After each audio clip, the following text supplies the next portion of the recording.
Hi guys, Artiar here. So for this video, we're going through Ryota and how breaking down how she actually works and then how he will perform in the battle. Alright, cause probably some of you guys might actually notice I did not post Ryota's kit instantly after seeing the test server is because I actually got sick.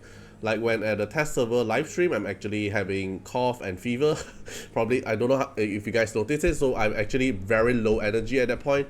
So after the live stream, I just went for dinner, then I just go back and rest, and then I took a break to rest, right? Because I have sick. And then for today, I'm still sick, just that it's better now, so I can record the video now. So now let's take a look how Ryota's kit actually looks like.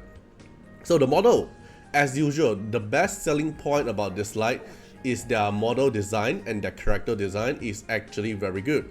Like, I really like the model. If it's a female, it's even better. And the fox tail here is like a light bulb, right? It's actually flat, like so shine bright like a diamond, and it's blinking out my eyes, making me blind. And I think she is actually one of the few characters that have a special effect in terms of opening cutscenes. Like when opening here, you have a rise animation.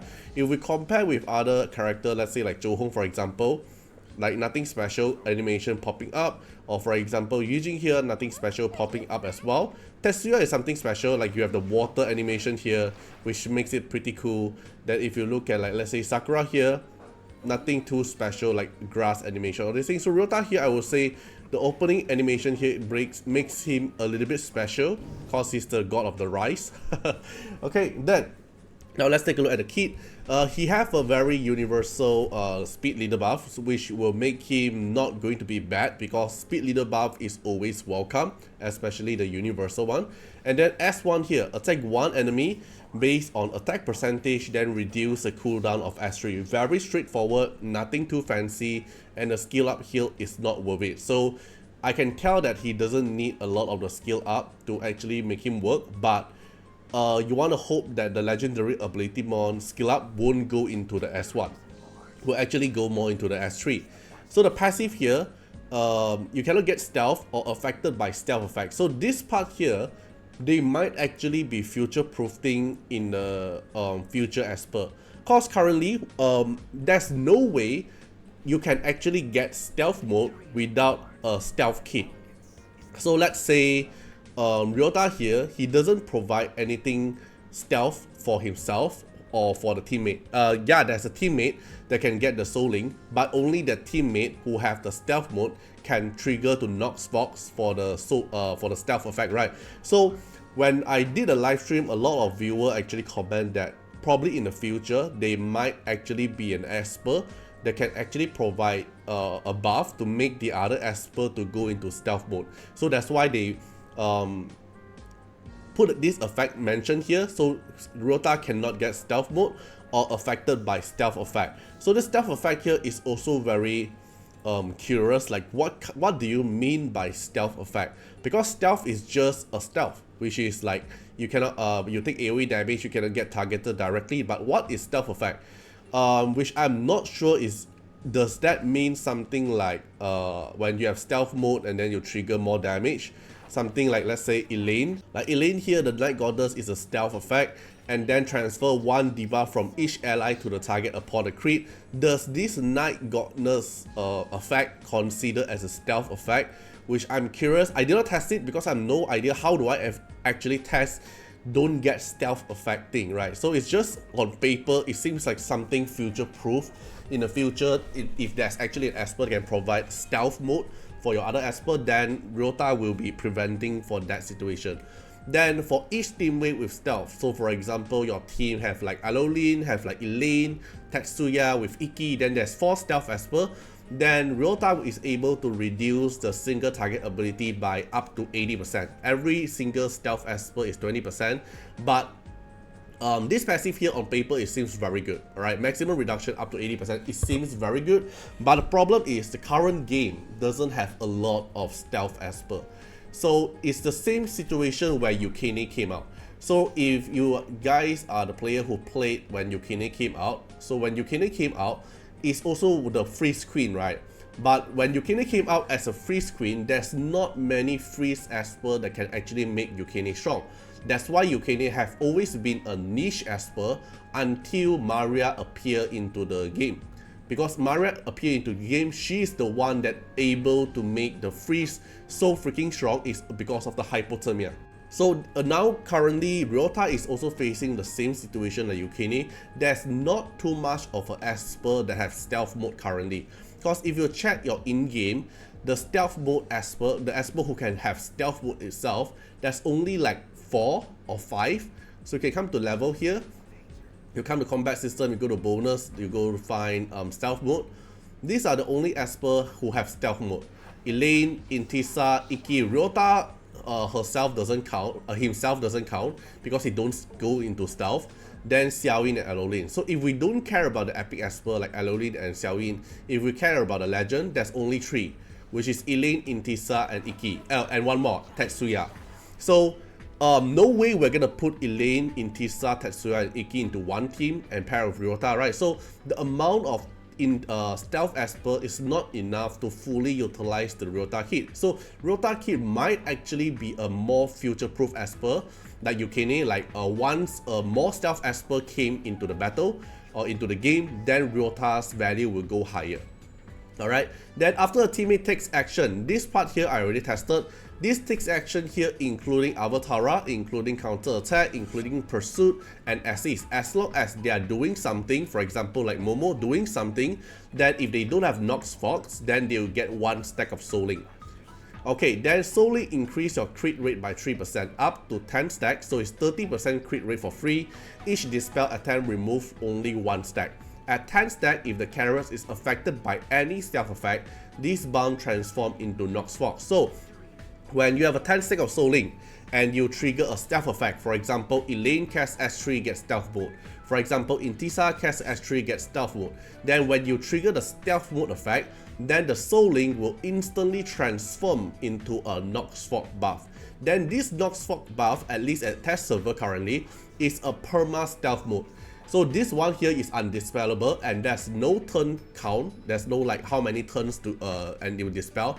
It will always stay on that Esper and increase the Esper crit rate by 30%, and most importantly boost the damage of S3 by 50%. So like for example Elaine S3 damage will increase, Tetsuya S3 will increase, Intisa S3 will increase. So technically Iki will also benefit by this, but Iki main damage is not through the S3. Iki main damage is through the passive. So I don't think the Nox Fox and the Souling here will be a very good synergize with Iki. Then another thing is the Souling here, the crit rate by 3% up to 10 stack is not able to bypass the Chuyao Spirit Aegis. Like the patch note 1, I did analyze that if this Souling crit rate can actually bypass the Chuyao Spirit Aegis, then it will be good. But since we tested the live server, I'm not sure if they're gonna change it when it's on global server. The 3% of the crit rate up to 10 stack, which is 30%, not able to bypass the Chuyao Spirit Aegis. So most of the time in PvP situation, you're going to build your Esper DPS 100% crit rate anyway. So the Souling here doesn't bring any value other than helping you to block the dispel attempt. Because this is actually annoying. Imagine you have so many Souling stack and enemy Chuyao casts a AoE dispel, everything the dispel went for the Souling, that it will become a very annoying situation. Okay, so I think the purpose of Souling here is just to annoy the enemy by not letting them able to dispel the buff so easily. Like if you have immunity, attack up, defend up, and then you have Souling like 10 stack, then probably all the dispel went for Souling and did not dispel immunity, that it will be annoying.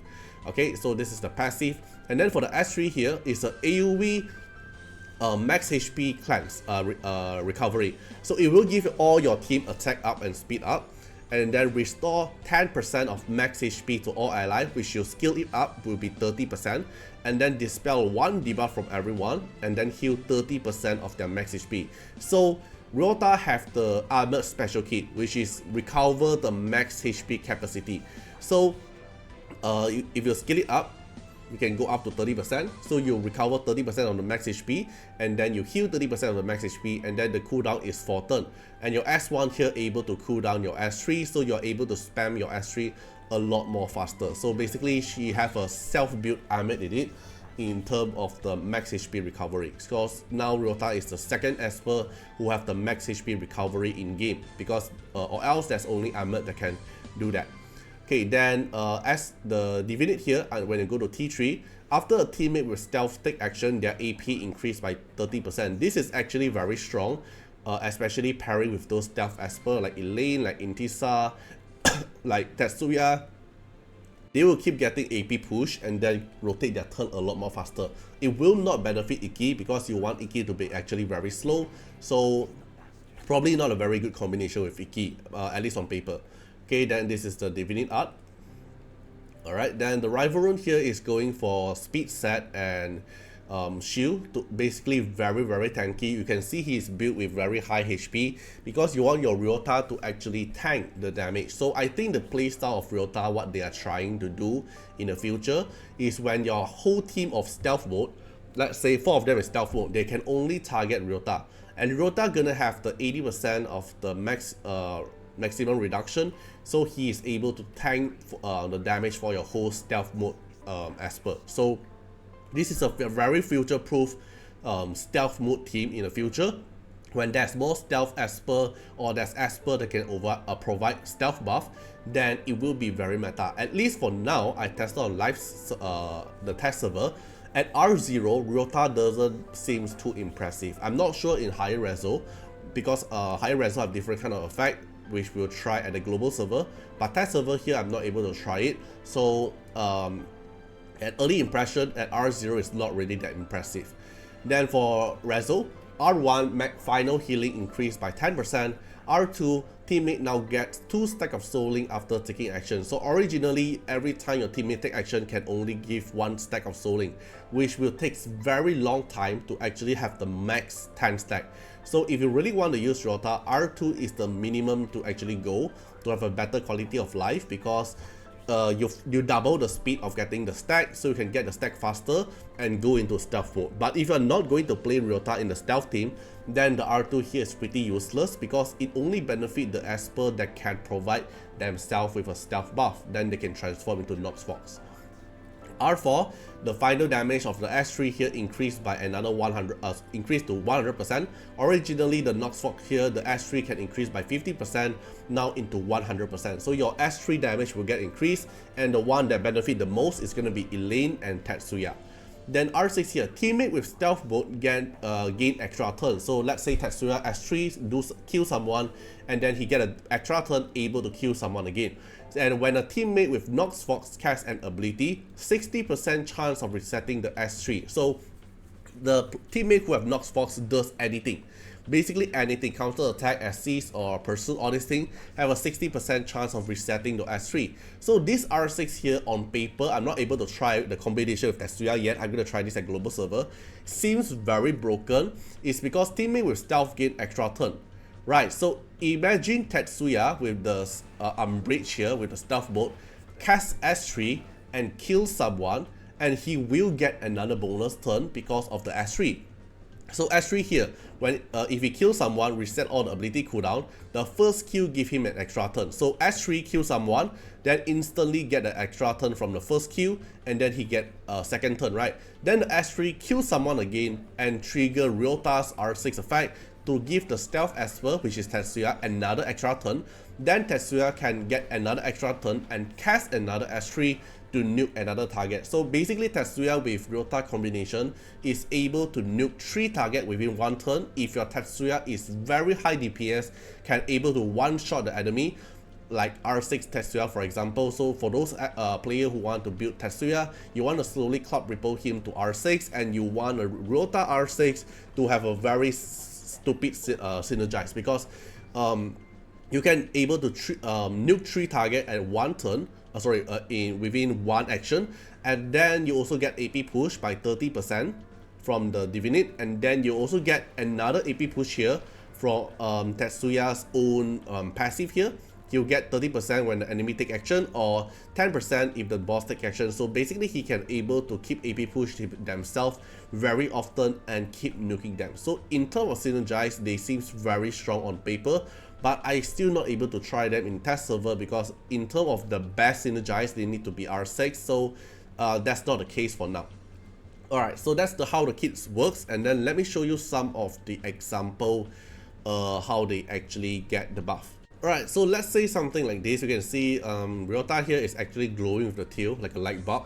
Alright, so if I do anything like as I do action at S1, then my Chuya here will get a buff. Alright, I get a buff of the Soul Link, and then the one who assists will also get Soul Link.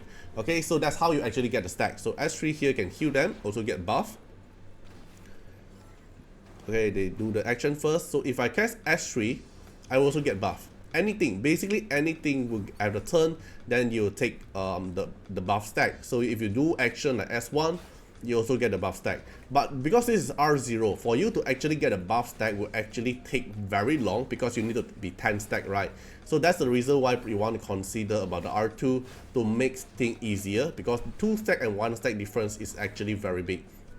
Alright, so let me slowly stack it up here. Alright, so when you have 10 stack and you trigger a stealth mode, then you'll notice that the Soul Link here transform into Nox Fox. And this Nox Fox here, even though there's a 1 here, I have no idea what is a 1 here for, but it's actually permanent. So it will always have stealth mode and increase your crit rate by 30% and always boost your ability 3 damage by S3. So it's also a very good synergize with Elaine here. So let's say I do some damage here. Then Elaine here, even though after I take the action, so you can see S1 here will not give Elaine additional stealth, right? It won't regain stealth mode, but because you already have the Nox Fox, you're always into stealth mode, so you get benefit like do extra damage, all these things. So if I S1 here, I'll do damage, and then I will still stay in the stealth mode because I always have the Nox Fox. The Nox Fox will always stay there. Alright, so let's say I do some other stuff. The stealth mode is still there. Alright, then if my Chuya do something, I get 10 stack, but I'm not able to transform into stealth mode because Chuya himself is not able to turn into stealth unless Chuya can like steal stealth mode from the enemy, right? Okay, so if I cast another buff like S2, I will still remain in stealth mode. So it will become a permanent stealth mode for your team if you have the 10 stack of Soul Link. Okay, so the rest here I'll be showing the live stream recording when I did on the test server. So another synergize is about the Tetsuya. So Tetsuya 1 is also stealth mode, but it's not able to go into Umbrage. So you can see here there's already a 10 stack of the Soul Link.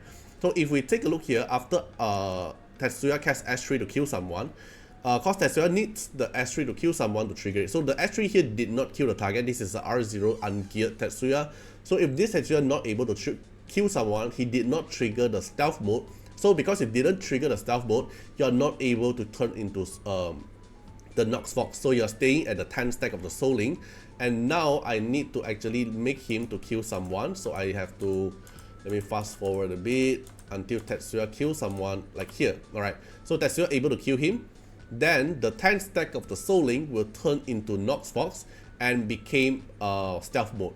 But because you kill someone, you trigger your own Umbrage. So you're gonna stay into the Umbrage, which is your shark form, and you get the Nox Fox at the same time, so you get 2 buff at the same time, which you can benefit through the AoE damage reduction, and then you get additional crit rate and also 50% more S3 damage from the Nox Fox.